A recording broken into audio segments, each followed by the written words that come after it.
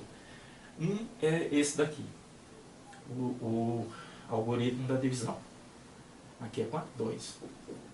Então, esse algoritmo da divisão é um teorema que está presente sempre. Eita, tem gente aqui, boa noite. Ele está presente em toda a teoria, tá? Desde o início lá até o final do livro. É fundamental. É a tabuada para o pessoal do ensino fundamental. Se não souber, aí não faz nada. Mas aqui todo mundo sabe. E o outro é o teorema da... como chama? Teorema fundamental da aritmética, que diz que todo número natural maior do que 1 é composto por números primos. E de forma única. Esses dois aí fazem a festa. Estou fazendo essa, né? Bom, agora eu vou pegar o resto. Eu vou dividir por 2. É isso? 2 vezes 3 mais 1. Eu não falei, mas lembra que lá no início eu peguei o A, dividi pelo MDC, peguei o B, dividi pelo MDC. E o C também, né? Lógico, se eu vou dividir uma equação, tem que dividir todo mundo. E aí falei, né? Só vai ter solução se esse cara aqui for inteiro. Acontece que quando eu divido um número pelo MDC e o outro número pelo MDC, dos dois, esses números aqui são coprimos. Ou seja, o MDC deles dois, de A dividido por AB e B dividido por AB, esse MDC é 1. Isso por conta do teorema fundamental da aritmética. Quando eu divido pelo MDC, eu estou tirando todos os fatores primos em comum que eu tinha A e B. Então, os primos que são em comum com A e B, quando eu divido, eu retiro. E aí só fica primos agora distintos. E aí o MDC é 1. Ok? Sempre que um número tem fatores primos e o outro tem fatores primos, todos distintos, né? Um e o outro, o MDC é 1. E a divisão faz isso. Aí o que acontece? Eu sempre vou poder dividir pelo MDC. E aí eu sempre vou ter 2 números primos entre si. Ok? Então se eles não forem primos entre si, vejo o MDC, divido por ele. E aí eu vou obter uma equação onde esses dois são primos entre si e o MDC é 1. Tudo isso foi só para dizer que o MDC é 1. Então sempre vou ter na Diofantina essa finalização. 1 igual a alguma diferença. Porque o MDC sempre vai dar 1. Vocês sabem que tem mais um passo para ter certeza que o MDC é 1. Na verdade, quando é 1, não tem mais o que fazer. Se fosse outro número, que eu teria que fazer para constatar que realmente aquele número é o MDC. Tá? Mas sendo 1, por que isso? Porque eu vou dividir 2 por 1. E 2 dividido por 1 deixa resto 0. Na verdade, qualquer número dividido por 1 deixa resto 0. Daí, chegou em 1, o MDC é 1. Me canso demais. Bom, esse 2 eu vou substituir daqui, dessa igualdade, né? Nessa igualdade, passando esse carinha para cá, eu vou ter 16 menos 7 vezes 2, igual a 2. Então, eu vou escrever esse 1 como sendo 7 menos o 2, 16 menos 7 vezes 2.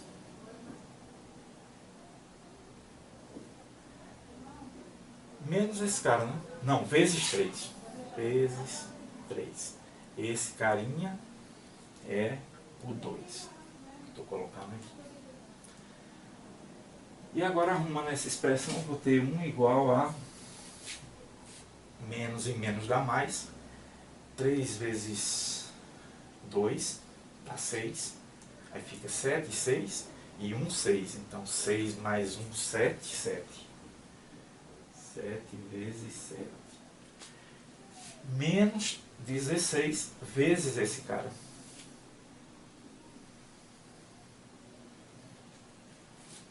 E agora multiplica por esse cara, né?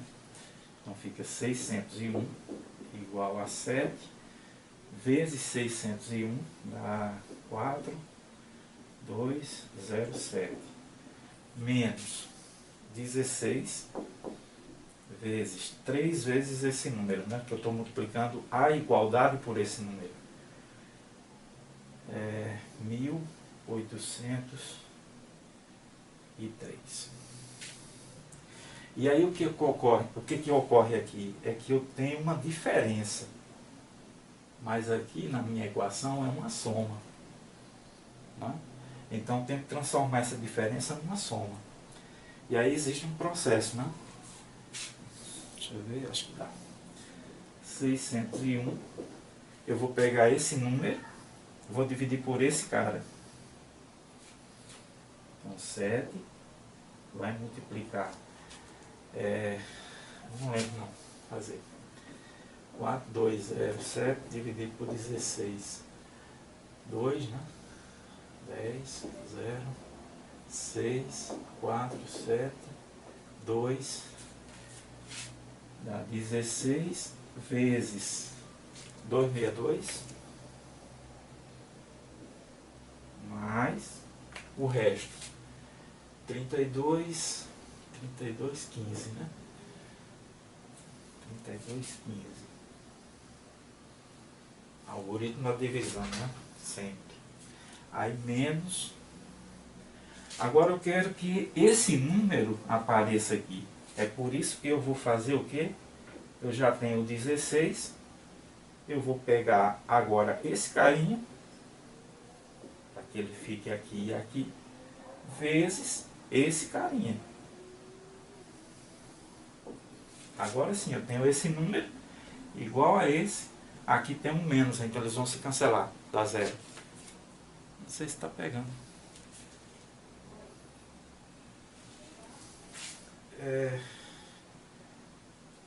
Mais, como é? Sim. Aí o que acontece aqui? Acontece que 7 vezes 262 vai passar desse número. E é isso que eu quero que passe. 262, 7. 14, né? 44. Se eu errar, grita aí. 7 vezes 2, 14. 18. Tá certo isso? Acho que não, né? É um 3. Eu erro. Aí eu tenho esse número, é exatamente esse produto. Mas o que eu tenho aqui, que é o que eu estou colocando, é esse cara. Então ele está passando 31. Né? Então se eu tirar 31 daqui, eu tenho exatamente esse número. Então eu vou tirar 31. Aí agora eu fiquei, né? Agora eu fiquei com o que eu quero.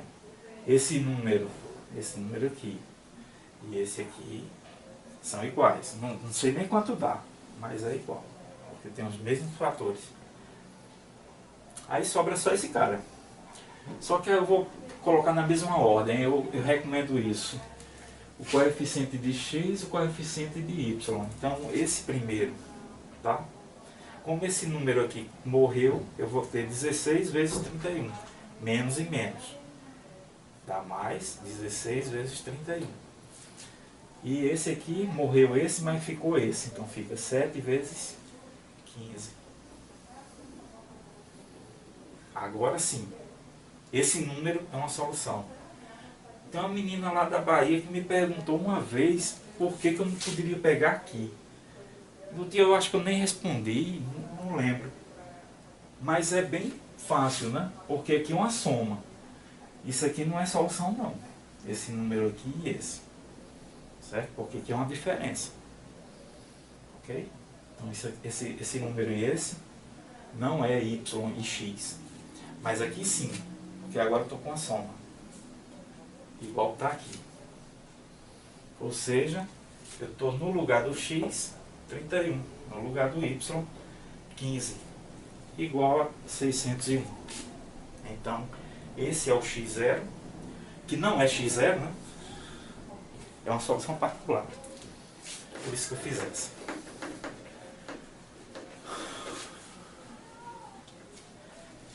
Esse cara é uma solução particular. Vamos colocar x1, 31, y1, 15. Eu descubro isso. Você pode dizer assim, ah, poxa vida, e se eu não souber? Vai saber. 31 mais 16t, né? Aqui 15 menos 7. Não, tá errado. Aqui é 7. Aqui é 16. Aqui observe, se t for 1, está negativo. Então isso aqui não é solução mínima. Certo?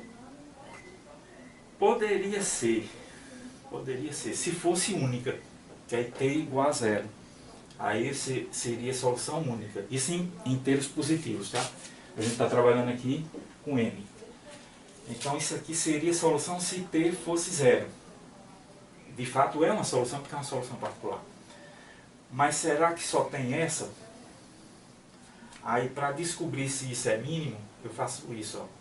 Troco o sinal. Por quê? Porque quando eu troco o sinal, o que eu estou fazendo com o valor de x?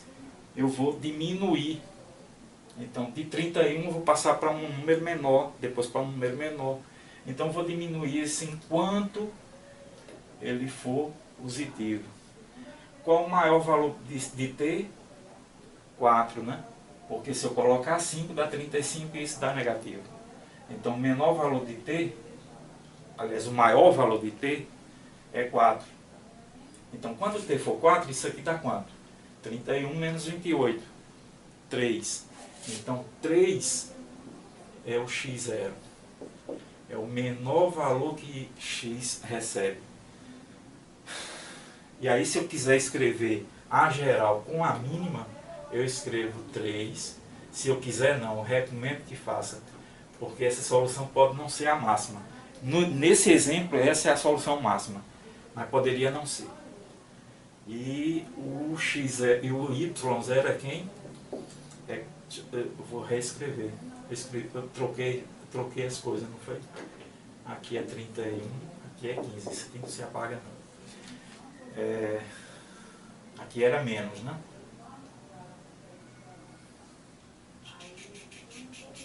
Estou ficando doido. Era mais.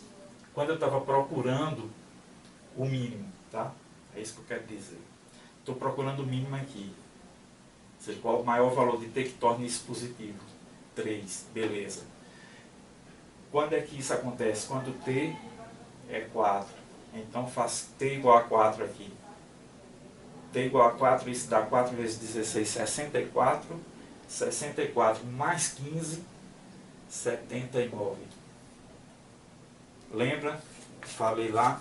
Aqui os dois são positivos, então aqui é uma reta assim, decrescente. Então quando o x assume o menor valor, o y assume o seu maior valor. Porque o menor valor é quando o x está, o y está lá no seu ponto maior. E aí, para colocar agora a solução mínima, acho que foi isso que eu apaguei, né? Eu tiro aqui, fica 3, aqui fica mais, aqui fica menos e aqui 79. Agora com minha solução mínima. recomendo que faça, porque esse valor encontrado dessa forma pode não ser o valor máximo. Ok? Lembrando que essa precaução a gente só tem com N. Porque se a gente tiver com Z, aí não precisa se preocupar com isso. Essa solução aqui já me dá todas. Porque o T fica variando tanto para mais como para menos. Aí faz variar tanto crescendo como decrescendo.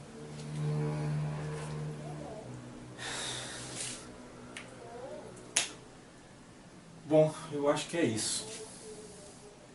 Espero que tenha ajudado. Alguém teria alguma pergunta? Aqui tem um monte de coisas aqui. Parabéns. Legal. Se alguém tiver alguma pergunta, quiser deixar aí também. Legal. Temos agora 8 pessoas assistindo. 34 minutos de aula. Minha perna está doendo. Deixa eu fazer uma aqui grande, ou não. Mas se ela fazer conta, não vale a pena não.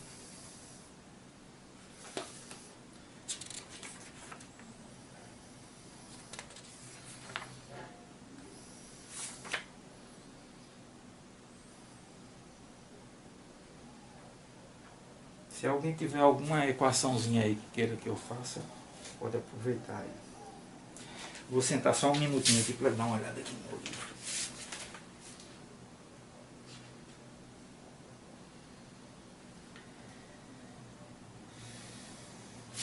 Sim, faltou falar uma coisa.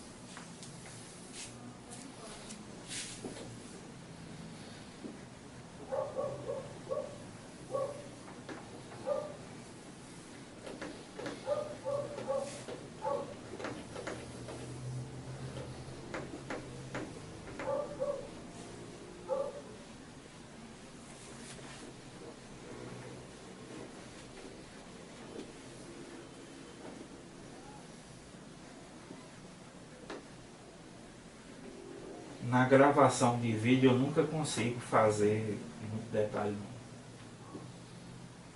Eu fico preocupado com o cachorro que late, aí paro o vídeo, vou fazer tudo de novo.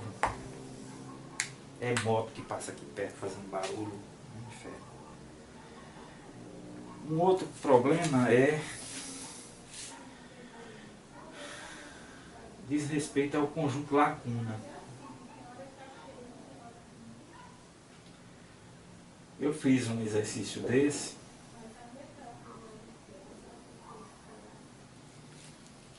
Por exemplo,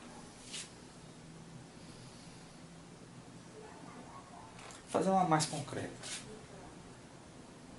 58.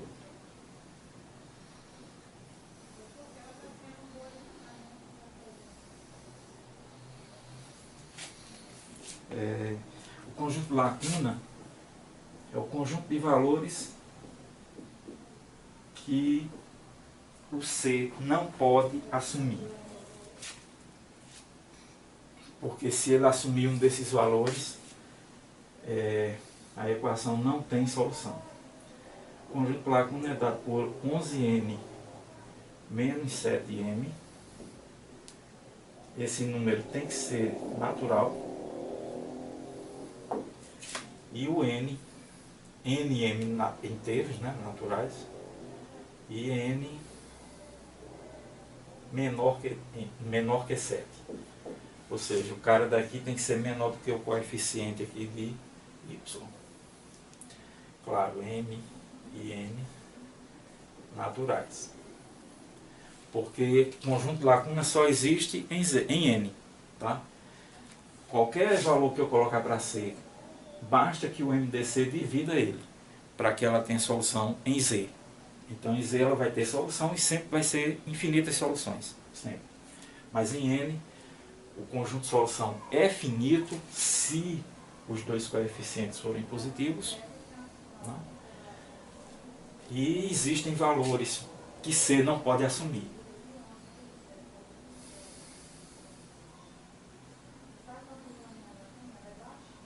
O meu C aqui é 58. Vou colocar um valor menor. 28. e ver se ele pertence a esse conjunto. Bom, isso aqui funciona assim. Pega o 11, multiplica por 1. Então fica 11. Né? Então aqui o M só pode assumir 1 também. Porque se eu colocar 2, aí vai dar 14 e essa diferença é negativa. Então para o 1, para N igual a 1, só tem isso. Até ficaria bom escrever assim, né? N igual a 1, vamos ter esse caso. 11 menos 7, 4. Para N igual a 2. Para N igual a 2 eu vou ter 2 vezes 11, 22, menos 7. Aliás, 22 menos 0, né? Não. 22 menos 7. Ele não admite 0 aqui, nem para N, nem para N. Tem que ser a partir de 1. Por isso que ele coloca N. 22 menos 7, 15. Aí eu posso ainda fazer 22 menos 14, que é colocar o M igual a 2. E isso dá 8. E posso ainda colocar 22 menos 21, né? Que é quando o M é 3. Então, para N igual a 2, eu tenho M1, M2 e M3. Esse aqui dá 1. Para N igual a 3, eu vou ter 3 vezes 11, 33 menos 7. 33 menos 7, 26, é? Depois 33 menos 14, que é quando o M é 2, dá 19, né? Depois 33 menos 21, dá 12. E 33 menos 28, que é quando o M é 4. Então isso dá 5. Para N igual a 3, esse é grande, N igual a 4. Esse é muito grande. Fui infeliz. Mas o processo é esse, tá? Aí, o que acontece é que o carinha que eu colocar aqui não pode ser esse número, não pode ser esse, não pode ser esse, não pode ser esse, não pode ser esse, não pode ser esse, nem esse, nem esse, que aí não vai ter solução. E a coisa aqui funciona mais ou menos assim. Se o número for pequeno como esse, eu até recomendo que faça isso. Você vê 11 duas vezes. 2 vezes 11 mais 7 dá 29. Então não dá o 28 que eu tenho aqui. Se eu fizer 11 mais, que é 1 vezes 11, né? Mais 2 vezes 7, isso dá 14 mais 11, 25. E não tem outra chance. Aliás, o 28 é múltiplo de 7, eu fui infeliz. Vamos botar 27. Porque aí essa não tem solução. Essa vai aparecer aqui, no conjunto lacuna. Esse 27. Porque essa combinação dá 29, essa combinação dá 25. E qualquer outra combinação que eu fizer vai dar diferente. Porque se eu multiplicar aqui por 3, vai dar 21 e aí eu não posso somar mais 11, né? Porque aí vai passar. Ok? Então, esse número pertence a esse conjunto lacuna. Isso aqui dá 32. Então, não tem combinação de 11 e 7 que dê 27. Só por curiosidade eu vou fazer. Fica 44, que é quando o N é 4, menos 7. Eu vou colocar os valores, né? Vamos fazer 44 menos 7, dá branco, 37. Depois 44 menos 14, 30. Ele vai decrescendo em 7, né? Vai decrescendo em 7. o próximo é 23, depois diminui 7 de novo, cai para quanto? Me ajuda. 23 menos 7. Deu branco quando dá branco é fogo, né? 16, né? 16 menos 7 e 9 menos 7.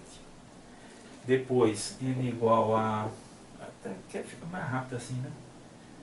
A gente vai aprendendo quando põe a mão na massa. O 5 é 55. 55 menos 7, 48. 55 menos 14, 41. Depois diminui 7, né? Dá 34. Diminui 7 desse. Diminui 7 desse. Diminui 7. E diminui 7. E o último, n igual a 6. Tá pegando? Tá mais não. N igual a 5. Pegou ruim pra caramba. Vou escrever aqui em cima. Pega. N igual a 5. Ficamos com 48, 41, 34, 27, ó. Que a gente já tinha visto aqui bem rapidinho que não dá solução. E o último é n igual a 6. N igual a 6 eu vou ter 66 menos 7. Esse aqui dá 59, depois 52, depois 45, depois 38, 31 já tinha. Não pode repetir, é 30. Depois 24, 17, também não, né? Porque não repete nessas coisas. Se repetir é porque você errou. 10 e 3. Um detalhe é que não pode ser menor do que 7. Que aí não vai ter combinação nenhuma que vai funcionar esse troço. Uma outra forma de fazer, tem uma no livro. Deixa eu fazer rapidinho aqui. A do livro é assim. Eu gosto da aula, viu? Por isso que eu estou me estendendo. Porque a perna não permite não, mas até que eu estou tão empolgado que a dor não está aparecendo ainda. Tem uma equação assim, ó, no livro. Está no material de vocês. 8x mais 13y igual a 23. Aí ele diz assim, tem solução? Bom, eu escrevi isso assim. Tem várias formas de escrever. Escrever assim, 8x é 23 menos 13y. Lembrando que aqui a gente está procurando soluções inteiras, né? Ou seja, xy pertencente a n vezes n, inteiro, positivo. Então aqui o menor valor é 0. Só que se aqui for 0, fica 23. E aí 8 não divide 23. Então isso aqui não tem solução. Se n for 1, eu fico com 10. De novo, 8 não divide 10. E aí também não vai ter solução. E só, porque quando eu coloco 2, isso dá negativo. Ok? Então você escreve isso. Para x, para y igual a 0, temos... Quando for fazer a prova, não esqueça que tem que ficar bem explicadinho o que você está fazendo. Para y igual a 0, temos 8x igual a 23. E aí, como 8 não divide 23, mas 8 não divide 23. Então, a equação não tem solução, tá?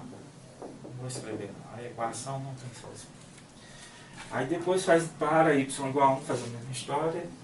E se y for maior do que 2, não, for maior que 1, né?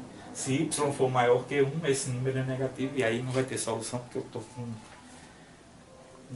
querendo solução positiva.